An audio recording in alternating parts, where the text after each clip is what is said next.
সমালোচনা হচ্ছে, কি করবেন? রাগে ক্ষোভে ফেটে পড়বেন? নিজেকে ডিফেন্ড করার জন্য উঠে পড়ে লেগে যাবেন? উত্তর দেবেন? কি করবেন বলুন?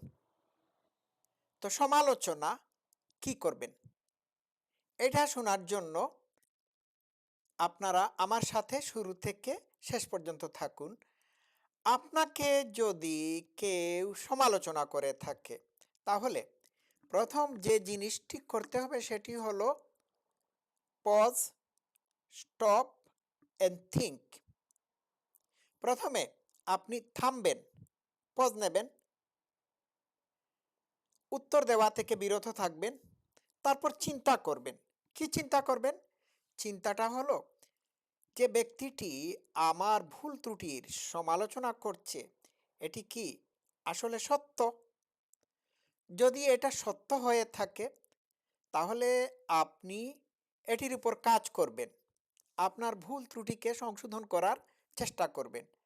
আর যদি এটি অসত্য হয়ে থাকে, তাহলে আপনার কোনো রেসপন্স করার দরকার নাই।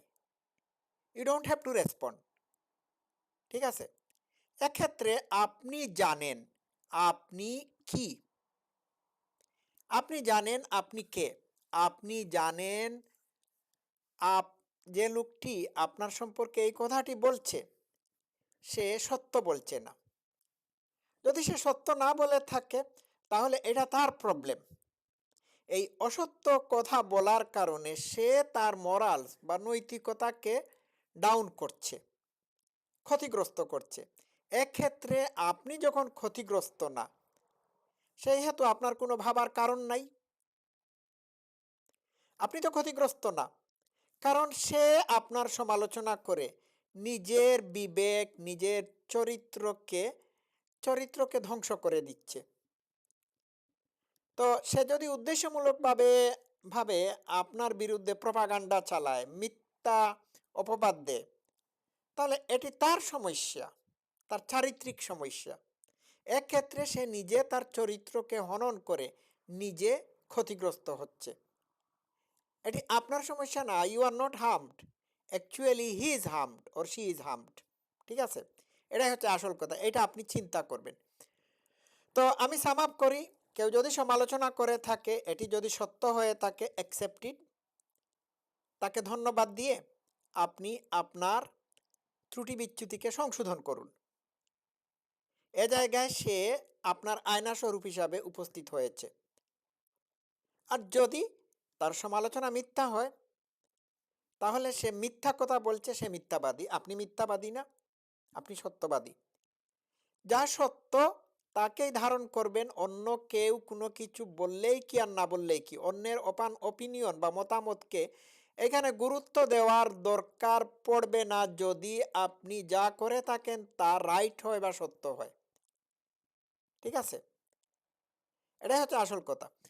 ২ নাম্বার পয়েন্ট হচ্ছে, কেউ যদি আপনাকে উদ্দেশ্যমূলকভাবে ক্রিটিসাইজ করে, আপনার সামনে আপনাকে অপমানিত করার জন্য ক্রিটিসাইজ করে, তাহলে এইখানে আপনি যেটি বলবেন সেটি হচ্ছে যে, আপনি আমার একটি মাত্র ত্রুটি বা ত্রুটি বিচ্যুতি বা ভুল বা আমার প্রবলেমের কথা জানেন? একটি মাত্র জানেন। আমার তো আরো অনেকগুলো রয়েছে। আপনি সেইগুলো সম্পর্কে কোনো কিছুই জানেন না। এগুলো সম্পর্কে আমি জানি। বুঝতে পারছেন? এর বাংলা হচ্ছে, "you are well aware of my one fault, but you are unaware of my thousands of fault." ঠিক আছে? এটাই হচ্ছে উত্তর। তো সমালোচনায় কান দেওয়া যাবে না, যদি আপনি আপনি সঠিক থাকেন। কান দেওয়া যাবে তখনই যখন সমালোচনাটা সত্য হবে। এটাই হচ্ছে বেসিক পয়েন্ট। তো কেউ সমালোচনা করলে এইখানে রিঅ্যাক্ট করার দরকার পড়ে না। এই ক্ষেত্রে আপনি শান্ত থাকবেন। শান্ত থেকে ধীর স্থিরভাবে আস্তে আস্তে তার সাথে কথা বলবেন। এখানে উত্তেজিত হওয়ার কোনো প্রয়োজন নাই। এমনও হতে পারে কেউ আপনাকে সমালোচনা করছে আপনাকে উত্তেজিত করার জন্য। এক ক্ষেত্রে যদি আপনি উত্তেজিত হয়ে পড়েন, তাহলে কি হচ্ছে? তাহলে বিষয়টা এরকম হচ্ছে, ইউ আর ইনকমপ্লিসিট উইথ প্রভোকেশন। আপনি অন্যের দ্বারা উত্তেজিত হওয়ার কৌশলের দাস। ঠিক আছে? তো এক্ষেত্রে যারা আপনাকে সমালোচনা করে থাকে আপনাকে উত্তেজিত করার জন্য, তাদের উত্তেজনাকে বোধ করার একটা মাত্র পথ হলো নিজে উত্তেজিত না হওয়া। উত্তেজিত না হয়ে ধীর স্থিরভাবে হ্যান্ডেল করুন। এটাই হচ্ছে আসল কথা। এই যে এই যে তীর দেখছেন, লাঠি দেখছেন, এগুলো হচ্ছে সমালোচনার জবাব।